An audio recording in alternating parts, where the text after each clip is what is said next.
Si vous cherchez des extraterrestres, inutile de vous tourner vers le ciel.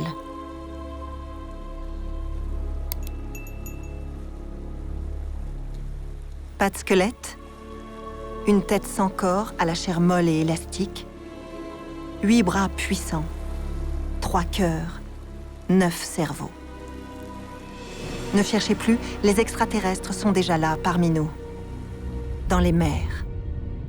Ces étranges créatures, tapies sous l'eau depuis la nuit des temps, ont évolué en parallèle avec l'homme et semblent doués aussi d'une intelligence supérieure.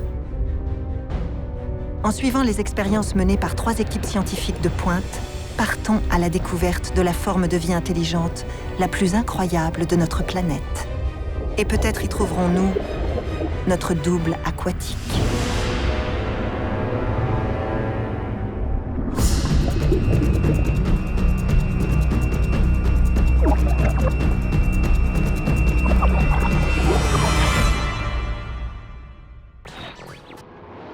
Depuis toujours, la pieuvre inspire le dégoût et la terreur.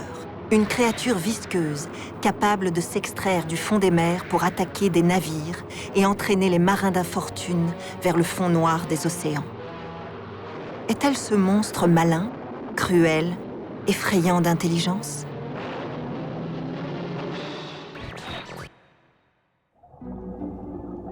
La Corogne, au nord-ouest de l'Espagne. Aquarium de Finistère.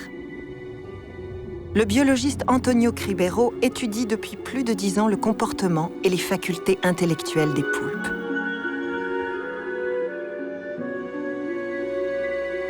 Mais ce que le public ignore, c'est que depuis tout ce temps, ils sont eux aussi observés par les cobayes du scientifique.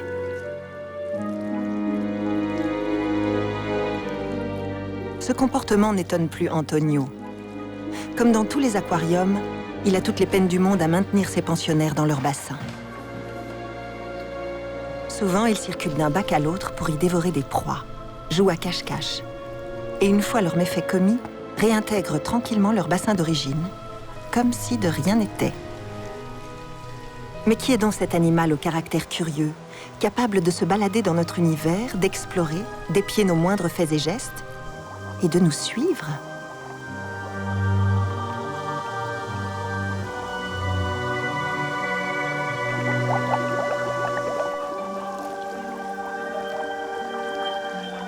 Antonio sait qu'il ne fait pas face à de simples animaux échappés de leur cage, mais à des êtres doués de raison cherchant à comprendre leur environnement. Mais comment mesurer leur véritable degré d'intelligence ?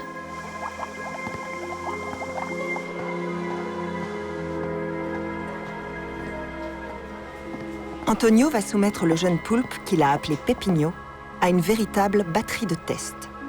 Et cette fois-ci, pas question de s'échapper.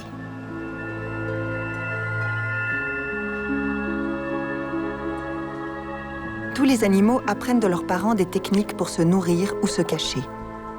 C'est ce qu'on appelle l'instinct.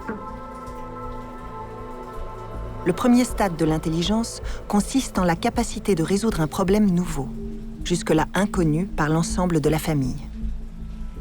Par exemple, ouvrir un récipient fermé par un simple bouchon de liège pour en extirper une proie est un problème simple. C'est comme soulever une pierre pour avoir accès à ce qui se cache dessous. On reste dans l'instinct.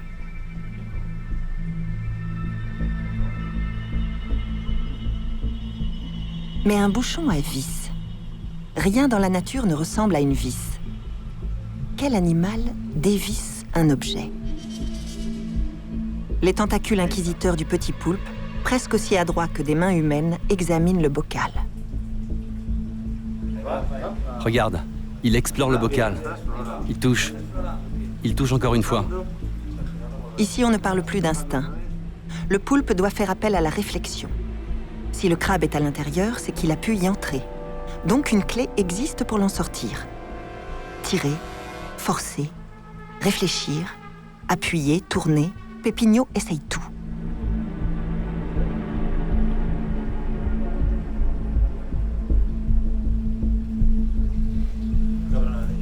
Ça me semble difficile.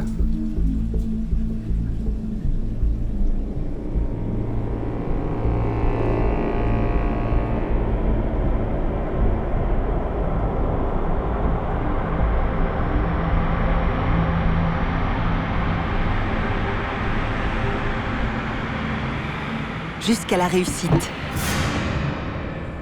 Le plus impressionnant, c'est que nous sommes en présence d'un simple mollusque. Pépigno, en termes de parenté pure, est plus proche d'une huître ou d'un escargot que de toute autre espèce animale. Pour sa récompense, il ne lui reste plus dès lors qu'à injecter son venin pour paralyser le crabe et à aspirer toutes les chairs hors de la carapace.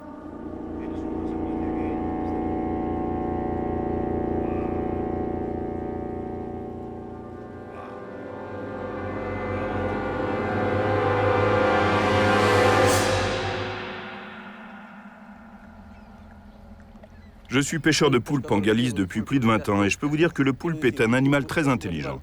Je vais vous avouer un truc qui m'est arrivé souvent pendant ma longue carrière de pêche. Pour attraper le poulpe, il faut mettre 2 sardines dans chacune des nasses. Parfois, quand je remonte mes pièges, j'ai la surprise de voir que dans 2 des 3 nasses, il n'y a pas de sardines et que dans la 3e, il y en a 6. C'est-à-dire que le poulpe prend 2 sardines dans la première nasse, les met sous une tentacule, et puis il reprend 2 sardines dans la 2e nasse, les remet sous sa tentacule et finalement atterrit dans la 3e pour les avaler tranquillement. En fait, quand on attrape des poulpes dans une nasse, c'est qu'ils se sont endormis après leur repas. En un mot, le poulpe rentre et sort de la nasse comme il le veut. Il est largement assez intelligent pour rentrer, prendre les sardines, les manger et s'en aller. Ainsi, dans la nature, les poulpes sont assez malins pour détourner et utiliser à leur fin un piège normalement fatal et le transformer en garde-manger.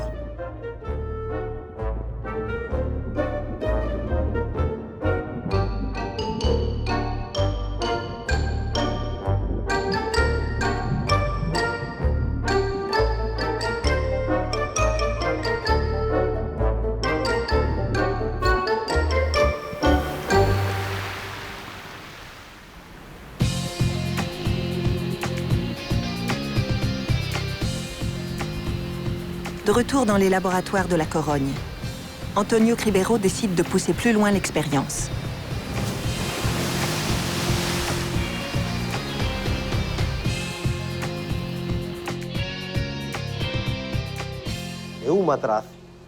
Dans un récipient à colle de cygne, on va mettre 2 crabes.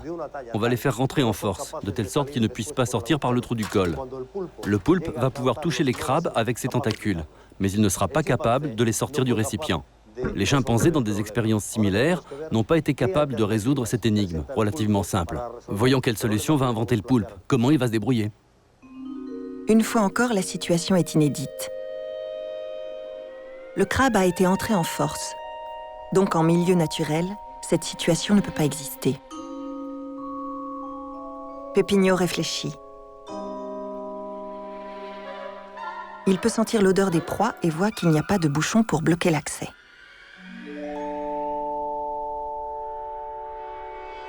La solution vient forcément du haut. Mais le crabe ne peut définitivement pas sortir. Il faut penser le problème autrement. Si le crabe est trop gros pour sortir, il suffit de devenir assez fin pour aller le chercher. Et Pépigno se laisse glisser à l'intérieur de la jarre.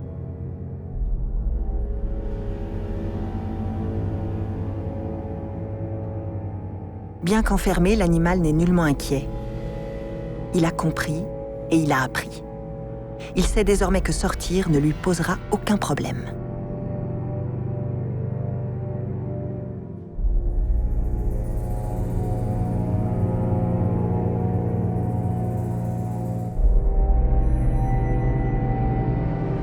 Ainsi, c'est avec brio que le poulpe a franchi le premier stade de l'intelligence, la résolution de problèmes inconnus.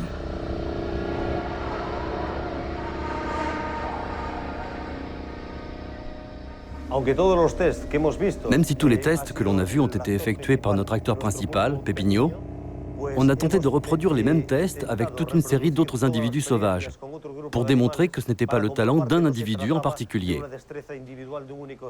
Pour cela, nous disposons d'une grande réserve de poulpes qui ont été soumis aux mêmes tests que Pépigno, et qui les ont réussis avec les mêmes résultats positifs. Ceci indique clairement que l'intelligence du poulpe est bien présente pour l'ensemble de l'espèce Octopus vulgaris, et qu'elle est bien réelle.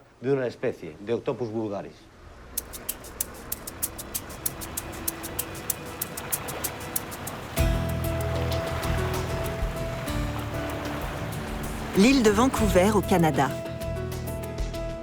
Ici, la région est hantée par une pieuvre d'une toute autre envergure. L'Octopus dolpheini, le poulpe géant du Pacifique. Kevin Van Klimput étudie la zone depuis 3 décennies. Les géants n'ont plus de secret pour lui. Accompagné de son équipe, il part à la recherche de grottes sous-marines où les pieuvres se nichent à cette époque de l'année. Pour ses recherches, Kevin, accompagné de Neil McDaniel, doit trouver des animaux qui n'ont jamais été en contact avec des plongeurs. L'îlot de Saanich Inlet semble l'endroit idéal. On va où? Ici, nous sommes à Wayne Rock. L'ancre repose actuellement à 15 mètres de fond sur ce que j'appelle la vallée des Trois Rochers. On va descendre jusqu'à l'ancre et remonter vers le récif de corail, juste à tribord, là. C'est là que nous travaillerons avec les pieuvres. Est-ce qu'il y a une chance de trouver une femelle avec ses œufs? Si on descend aujourd'hui à 20 ou 30 mètres, on pourrait voir des femelles avec leurs œufs dans les grottes, si on a de la chance.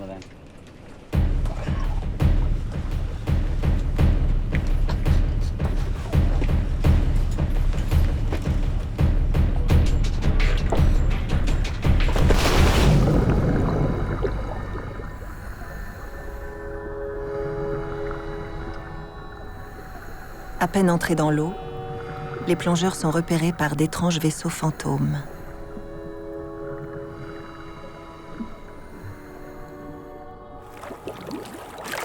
Ils ne se doutent de rien.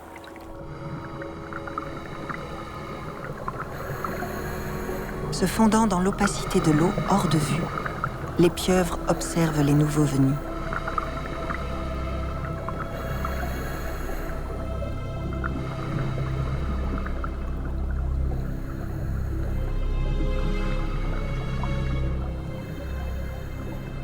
Lentement, une des bêtes se rapproche et décide de tenter la rencontre. Une rencontre du 3e type.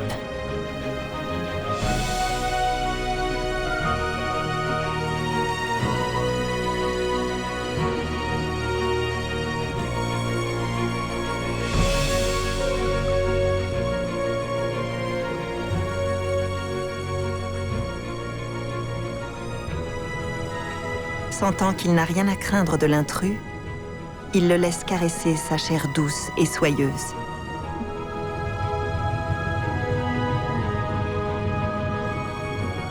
Pas de crainte à avoir. Le monstre est aussi doux et inoffensif qu'il est impressionnant. Pourtant, en dépit de sa taille, de sa force herculéenne alliée à un cerveau complexe, la pieuvre n'est jamais devenue le maître des océans. Pourquoi ? Comme pour répondre à l'interrogation que se posent les scientifiques, la pieuvre entraîne Kevin vers son antre, vers la malédiction qui plane sur son espèce. Vers l'âge de 3 ans et demi, après son premier et unique accouplement, la femelle choisit une faille sous un rocher pour y pondre ses œufs.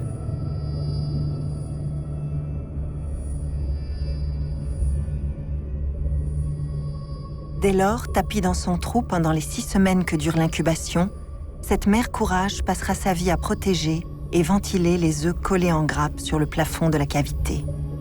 Elle ne s'alimente plus pour garder l'endroit sain et veille sa couvée. Jusqu'à la mort.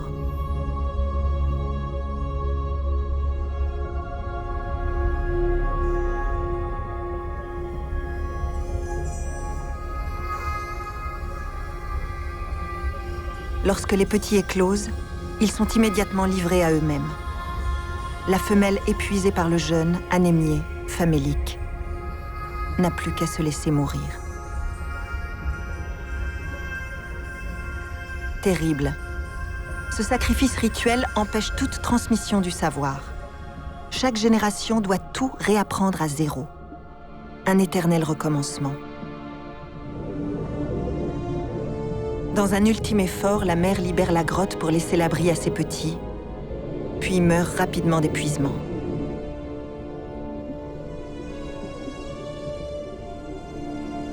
La fascinante intelligence des pieuvres est fourvoyée dans une impasse. Elle ne peut pas évoluer de génération en génération.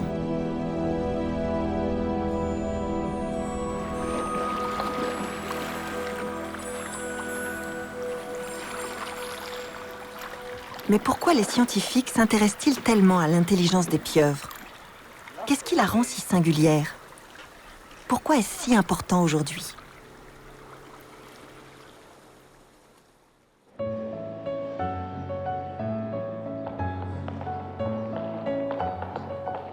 C'est au musée de Monaco, l'antre de l'océanographie, que se trouve peut-être la réponse.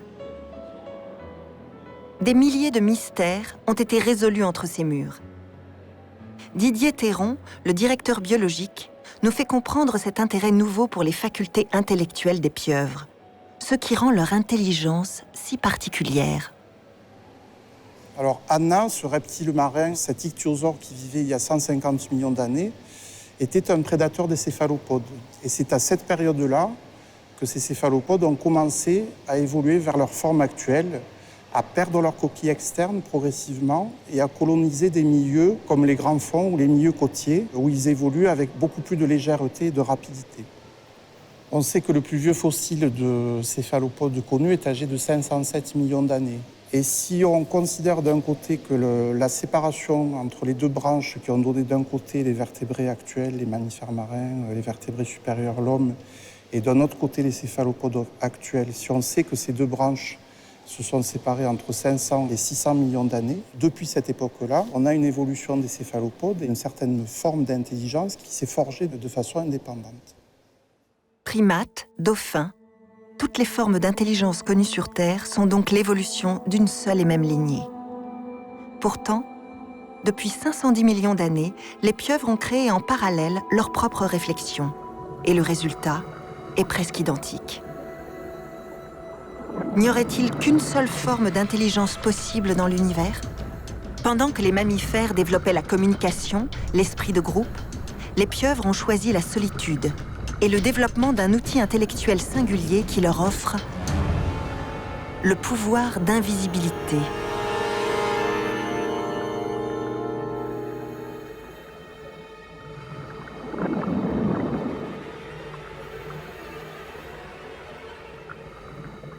Chez la pieuvre, les changements de pigmentation, d'apparence ou de texture de peau sont des actions volontaires, pensées, réfléchies.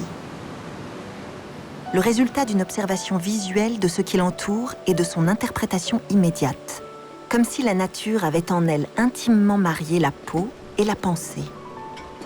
Une peau devenue un organe de réflexion. Espera, un segundito.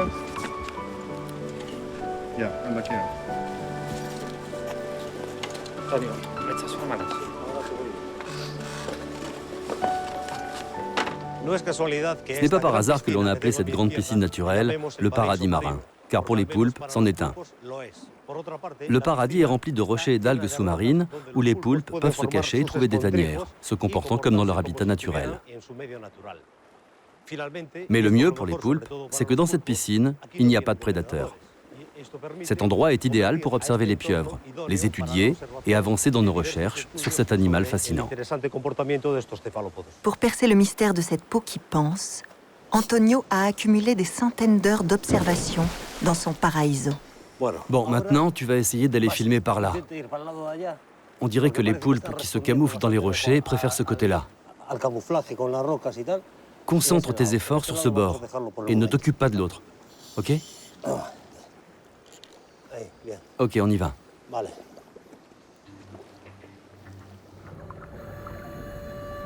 Les petits poulpes sont là, quelque part.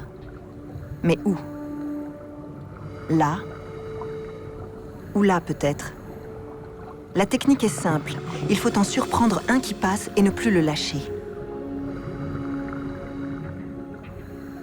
Poursuivi, il file en lâchant de l'encre. Un leurre pour tromper l'ennemi qui normalement se jette sur la proie factice. Mais là, le poursuivant, un être intelligent, ne se laisse pas berner. Alors le jeu subtil du camouflage de la pieuvre entre en scène. Mais on découvre aussi que la pieuvre extrêmement émotive peut blanchir de peur, rougir de colère, osciller entre les deux.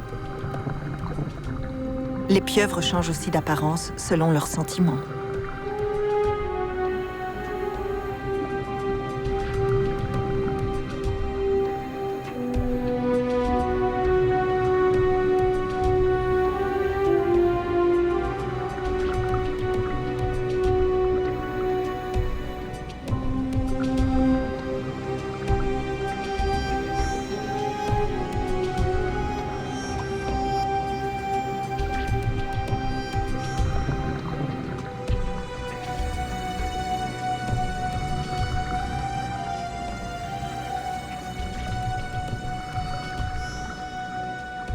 Elle peut aussi prendre l'aspect des granulosités du fond marin où elle se pose. L'animal devient minéral. Perplexe, Scribero décide de pousser la logique jusqu'au bout. Dans son bureau vitré, le camouflage statique de cette sole lui semble bien dérisoire face au camouflage dynamique de la pieuvre.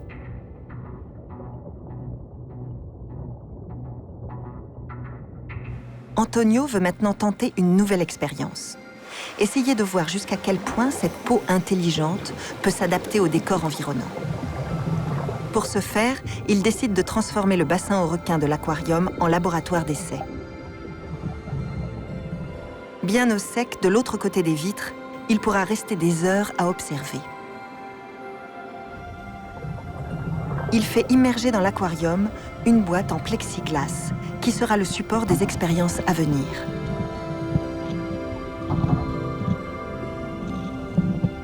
L'intérêt de cette expérience est de mettre les pieuvres en présence de leurs prédateurs autour de la boîte transparente afin de stimuler au maximum leur pouvoir de camouflage.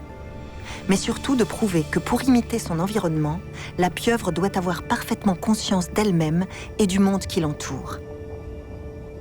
Inquiète, après quelques hésitations et postures de défense, elles prennent instantanément la couleur et les motifs du sédiment. Pas vu, pas pris.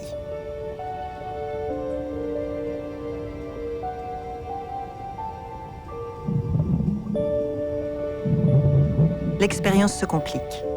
Antonio demande à ses plongeurs d'étaler sur le fond une bâche sur laquelle des motifs réguliers et géométriques sont imprimés.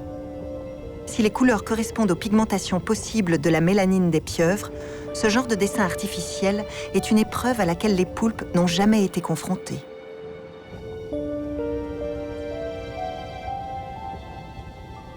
Prouvant une fois encore que leur coloration est bien le résultat d'une observation visuelle, ils réagissent très vite et semblent vouloir forcer leur peau à répondre à cette situation nouvelle. Puis, une autre bâche au motif aléatoire est dépliée. Antonio pense arriver là au maximum des possibilités physiques que permettent les cellules colorées.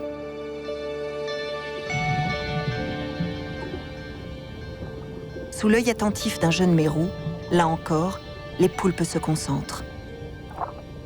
L'extraordinaire kaléidoscope de leur peau, en pleine réflexion, passe par tous les états.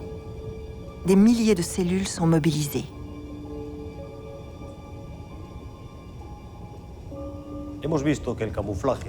On vient de voir que le camouflage est un acte volontaire. Il résulte d'une véritable réflexion chez le poulpe commun.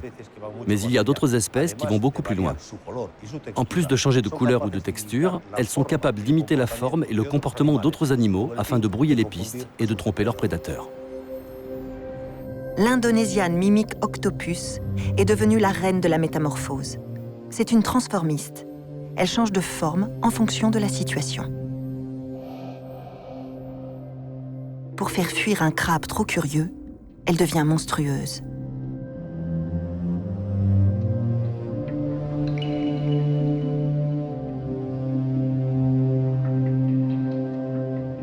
Quand elle doit se déplacer sur le fond pour tromper l'ennemi, elle se transforme en sole, un poisson plat.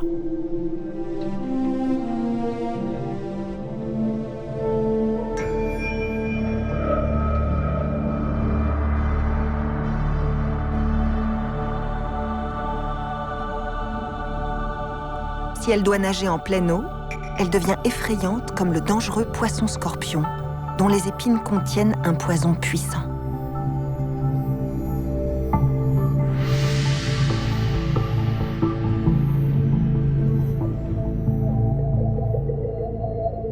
Pour protéger son terrier, elle se fait mortelle, comme le serpent tricot rayé, dont la morsure est plus puissante que celle du cobra.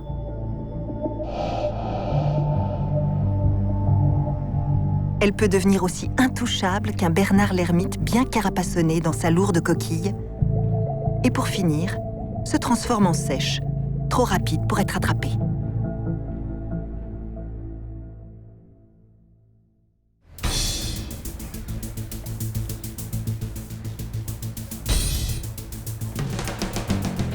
Les pieuvres ont donc conscience de ce qui les entoure et d'elles-mêmes.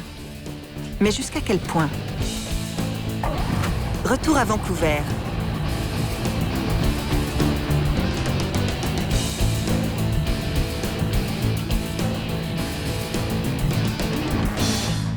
Les biologistes Kevin van Klimput, Douglas Swanson et Neil McDaniel tentent pour nous une expérience unique afin de montrer à quel point les pieuvres ont une parfaite représentation physique d'elles-mêmes, une réelle conscience de leur corps.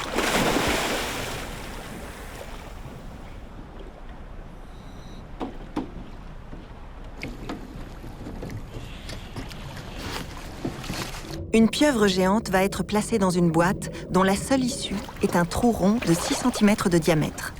Une ouverture dont la taille ne doit rien au hasard. Elle correspond exactement à l'espace qui sépare les deux yeux de la bête. La seule partie rigide et non compressible de son corps. Là où ses yeux passent, le reste du corps peut passer.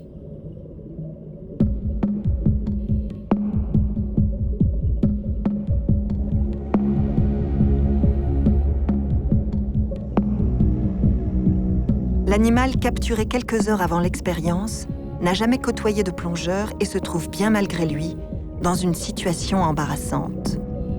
Qu'à cela ne tienne, la géante rouge détecte rapidement l'ouverture et sort entièrement l'un de ses tentacules, comme si elle jaugeait l'espace.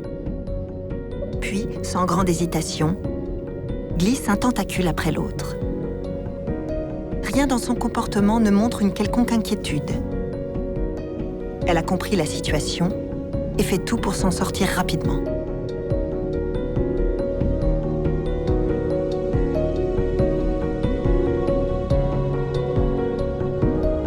Laissant sa tête passer en dernier, en la comprimant, la déformant, la virtuose de l'évasion finit par s'échapper.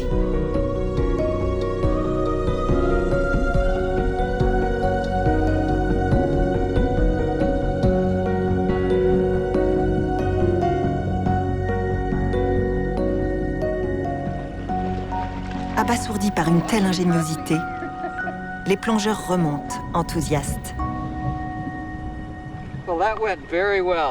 Ça s'est très bien passé. On a tout mis en place et Doug est arrivé avec la pieuvre. Il me l'a amené, j'ai ouvert le couvercle, je l'ai mis à l'intérieur, il s'est baladé dans la boîte et a de suite trouvé l'ouverture. Ça a mis du temps. Ça a pris probablement 5 minutes pour qu'il réussisse à sortir. Ça a été très lent, très méthodique. Il a d'abord mis un bras, Puis 2 bras dans l'ouverture avant de les retirer. et finalement un 3e bras. Ça a été vraiment dur de sortir le 3e bras. Et ensuite, il semble qu'il ait compris. Très cool. Et puis d'un coup sec, il a sorti ses 2 yeux, a replié sa tête, il a dégagé un bras de plus, sorti sa tête et a délogé le reste de ses bras. C'était vraiment très rapide, comme s'il savait ce qu'il faisait cette fois-ci. Immédiatement, l'expérience est répétée avec le même animal. Mais cette fois, la sortie est réduite à un trou de 4 cm, plus petit que l'espace entre les 2 yeux de la pieuvre. Elle ne pourra pas sortir.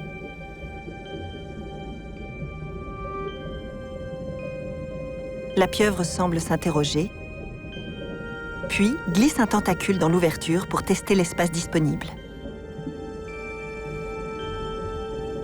Puis elle renonce et ne tente plus rien. L'expérience répétée des dizaines de fois avec des pieuvres différentes donnera toujours le même résultat. Le poulpe a une telle conscience de son corps qu'il est capable de mesurer l'espace entre ses yeux et de tester cette mesure seulement avec un tentacule. Inimaginable. Le second stade de l'intelligence est largement franchi. Il a bien mérité de repartir tranquille.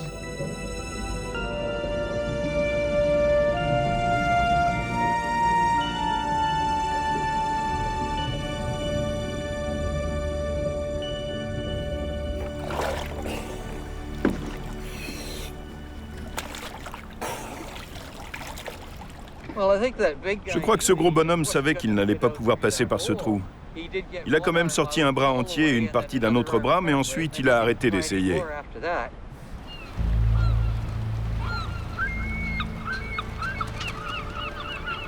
L'expérience terminée, les 2 biologistes ramènent leurs cobayes au bord de l'eau pour une dernière série de mesures. On va vérifier le sexe de l'animal avant de le relâcher. Au début, quand on a capturé ce gaillard, on a estimé qu'il pesait environ 50 livres. Ça va être intéressant de savoir combien il pèse réellement sur la balance. Si c'est il. Oui, si c'est il, c'est vrai. Si tu veux lire et enregistrer le chiffre, Neil, là... 52 livres, 23 kilos. Costaud le gars.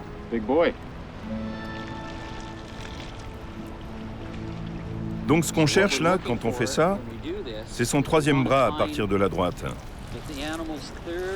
Voici ses yeux. On descend le long de son front et on va à son troisième bras droit. En voici un deuxième. Il essaie déjà de s'échapper vers la mer. Voici son troisième bras de droite. Et au bout de ce bras, il y a l'ectocode, la pointe modifiée du bras qui n'a pas de ventouse, qui permet de transférer le sperme dans la femelle. Et le voilà parti. Regarde ça.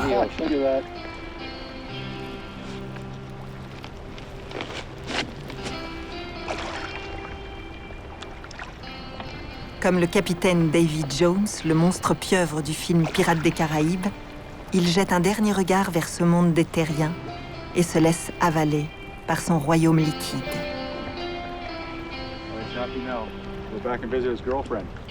Une fois dans son élément, celui qui a longtemps hanté la mémoire des marins courageux retrouve toute sa grâce et toute son aisance.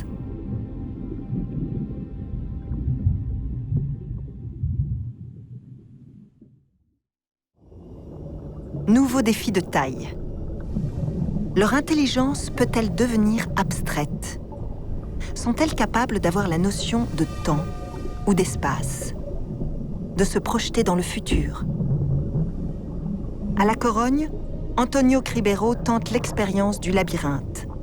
Une boîte dotée de 2 sorties, un trou trop petit et un de bonne taille, mais suivi d'un long tube de verre en forme de W. Comme les pieuvres de Vancouver, elle analyse le trou, trop petit.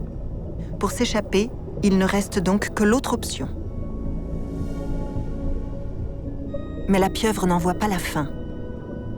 Elle doit donc pouvoir imaginer que la solution est plus loin, plus tard. Et donc se projeter dans le temps et l'espace. Elle se lance dans l'aventure. Non sans crainte, car même si elle se sait protégée par le plexiglas, un gros mérou, son pire prédateur, l'épie.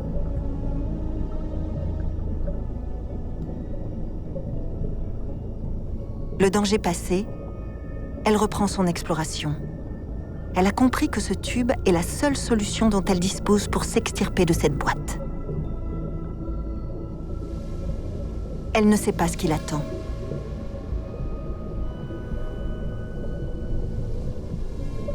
Elle utilise le bout de ses tentacules, dont les capteurs font office de doigts, mais aussi de nez, pour explorer chaque nouveau virage.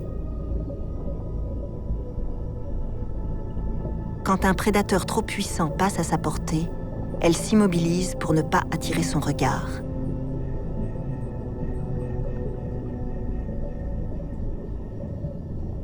Puis, elle continue sa lente progression.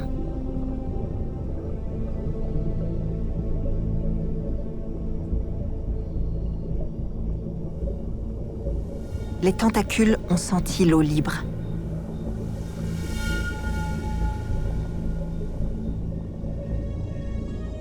Un dernier coup d'œil alentour. Elle se précipite à l'abri d'un rocher. Mission réussie. C'est la suite qui intéresse Antonio. Remise dans la même situation, a-t-elle été capable d'apprendre et de mémoriser? Dès le début, elle ne tente même pas la solution du petit trou. Elle se souvient qu'il est trop petit. Sans aucune hésitation, elle se lance dans le tube. Et le parcourt en quelques secondes. Sa mémoire est excellente.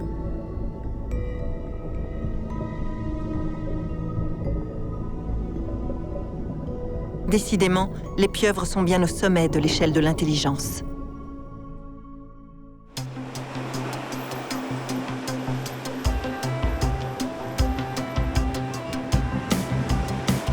Naples, Italie.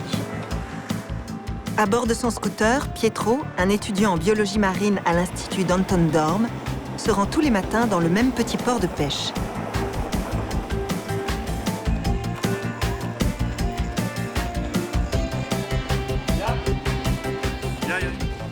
Tous les jours, ses amis pêcheurs lui gardent un petit poulpe vivant. Pour les expériences menées dans cet institut et la crédibilité des résultats, seuls sont utilisés des pieuvres sauvages, n'ayant jamais été en contact avec l'homme et donc ne possédant aucun comportement appris.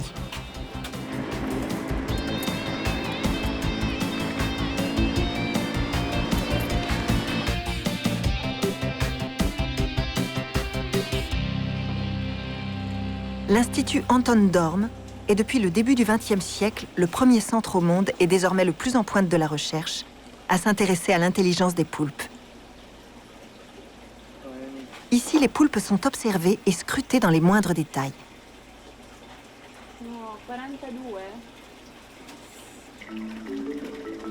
On étudie même les capacités d'intelligence de chacun de leurs 8 bras, car ils possèdent tous leur propre cerveau et sont capables de faire individuellement des tâches sans en référer au cerveau central. Une recherche qui pourrait inspirer la réalisation de robots de médecine et de chirurgie.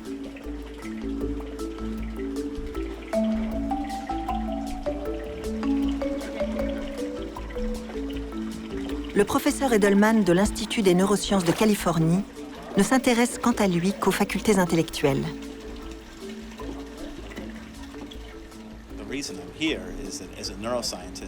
La raison pour laquelle je suis ici, en tant que neuroscientifique et en tant qu'individu passionné par la science, c'est que les pieuvres, et la famille des céphalopodes en général, représentent pour moi un véritable mystère et une grande opportunité. Quand je regarde une pieuvre, je vois un organisme complètement extraterrestre, totalement différent dans son aspect extérieur que les vertébrés qui nous sont familiers. Et quand on regarde ce qui se cache derrière ce physique, l'organisation de leur système nerveux, c'est encore plus différent.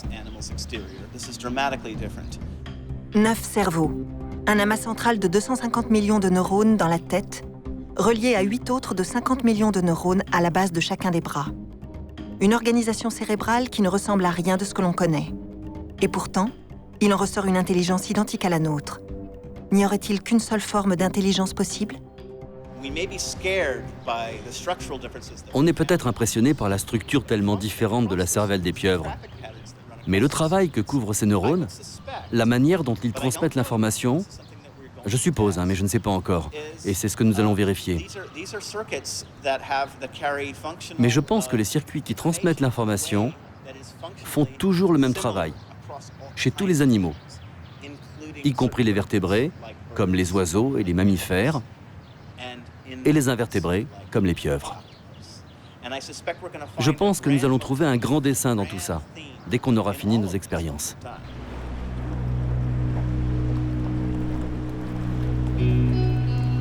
Les pieuvres sont donc de vrais extraterrestres, dont l'étude tend à prouver que, où que soit la vie, quelle que soit sa forme, elle produira toujours le même type d'intelligence. C'est ici, à Capri, que les poulpes sont en train de franchir le dernier frein de leur évolution, la fin de leur malédiction, la transmission de leur savoir. Sur cette île, à cause de l'immense fréquentation des eaux par les touristes, les conditions de chasse sont devenues plus difficiles pour les pieuvres. Les poissons se font plus rares.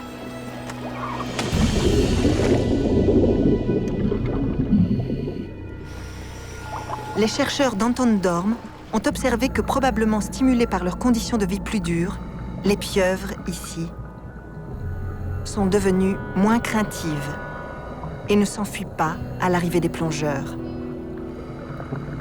Elles semblent plus sûres d'elles.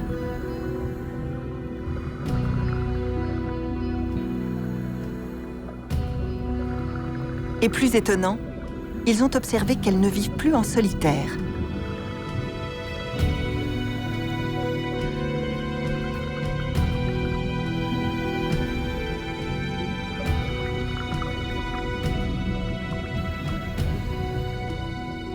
Pire encore, elles sont devenues bien plus dominatrices.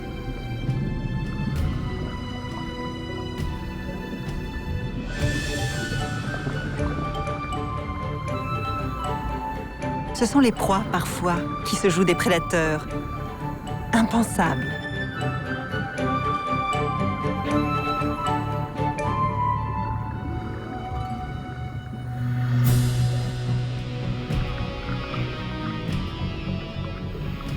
Mais surtout, ces effrontés dépourvus de langage, donc sans transmission possible entre individus, commencent néanmoins à avoir de véritables actions de groupe. Elles s'observent, se suivent, s'interpellent, commencent à vivre ensemble. Dans cette baie, apparemment, les plus jeunes apprendraient très tôt les 1001 ruses et astuces de la vie en observant les poulpes plus vieux. Serait-on en train d'assister en direct à un bond dans l'évolution de l'espèce ? Serait-ce la fin de cette satanée fatalité ? Dans ces conditions, les pieuvres pourraient avoir un très grand avenir devant elles.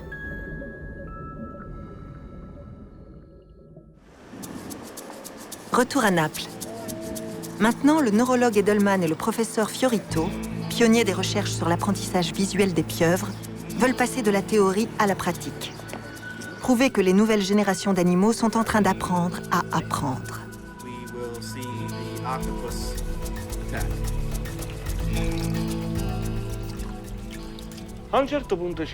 À un certain moment, une idée nous est venue. Elle nous est venue en regardant une image de Cousteau. Cousteau avait divulgué le fait que la pieuvre était réputée pour savoir résoudre un type de problème, comme celui d'ouvrir un bocal et de manger. Dans son cas, il n'y avait pas un petit crabe, mais une langouste. On s'est alors demandé, qu'arriverait-il si l'on mettait face à face deux pieuvres ? L'une qui sait le faire et l'autre pas. On s'est donc posé la question de comment faire pour voir si l'une pouvait apprendre en regardant l'autre. Alors on a inventé une boîte qui n'a pas juste une ouverture, mais qui en a trois. Et la différence entre les trois ouvertures, c'est la façon dont elles s'ouvrent. Dans le premier cas, on tire, c'est un pull. Dans la seconde, on doit d'abord tourner, puis ouvrir. Et dans l'autre cas, c'est un pull, mais que l'on ne peut retirer complètement. Il faut juste en libérer l'ouverture. Il ne reste plus qu'à mettre un crabe ici, à l'intérieur, et de regarder comment réagissent les pieuvres.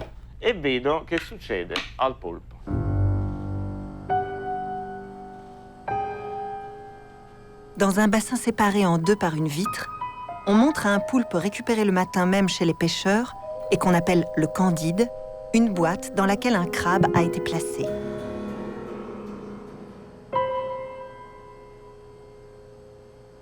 L'animal y jette un regard morne. Apparemment, il est peu intéressé. Il n'a aucune réaction. C'est exactement ce qu'attendait Edelman. L'expérience peut se poursuivre. De l'autre côté de la vitre, on présente la même boîte à un poulpe, cobaye du laboratoire depuis plusieurs jours. Celui-là est appelé l'expérimenté. Il a appris à ouvrir cette boîte et n'hésite pas un instant. Il fonce dessus. Le candide l'observe. Sa curiosité est piquée. L'expérimenté s'affaire. Candide s'excite. Il cherche visiblement à comprendre. Enfin, l'expérimenté ouvre sans grande difficulté la boîte et attrape le crabe.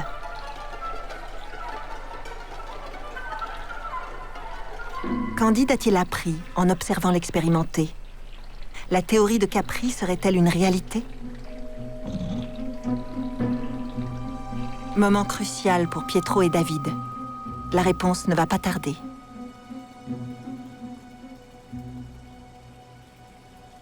La paroi vitrée qui sépare les deux bassins est fermée, empêchant désormais tout contact visuel entre les deux animaux. Candide va rester seul devant son problème.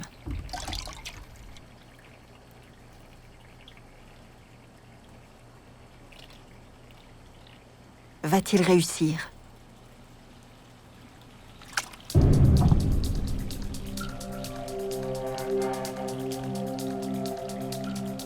Sans aucune hésitation, Candide se rue sur la boîte et parvient à l'ouvrir en quelques secondes à peine.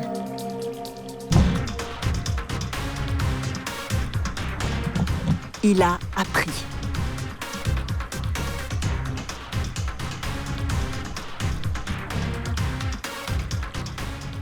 L'expérience sera reproduite des centaines de fois, en plaçant la boîte dans différentes positions. Le poulpe l'ouvrira toujours par le même côté, ce qui prouve qu'il ne se contente pas d'imiter un geste, mais qu'il a véritablement compris. Il semblerait que les pieuvres soient en passe aujourd'hui de faire un bond dans l'évolution, devenir enfin capables de transmettre leur savoir de génération en génération. Plus rien ne freine maintenant l'accroissement de leur intelligence. Faut-il pour autant que cela devienne un cauchemar hollywoodien? Sachons simplement que discrètement, sous les mers, de nouveaux êtres intelligents sont en train de prendre forme.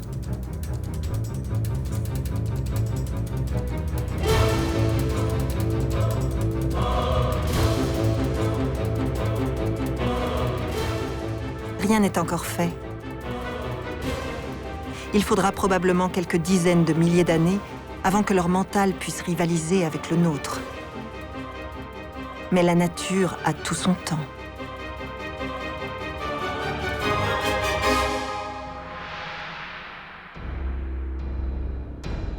Qui sait, les prochains extraterrestres ne viendront pas forcément de l'espace.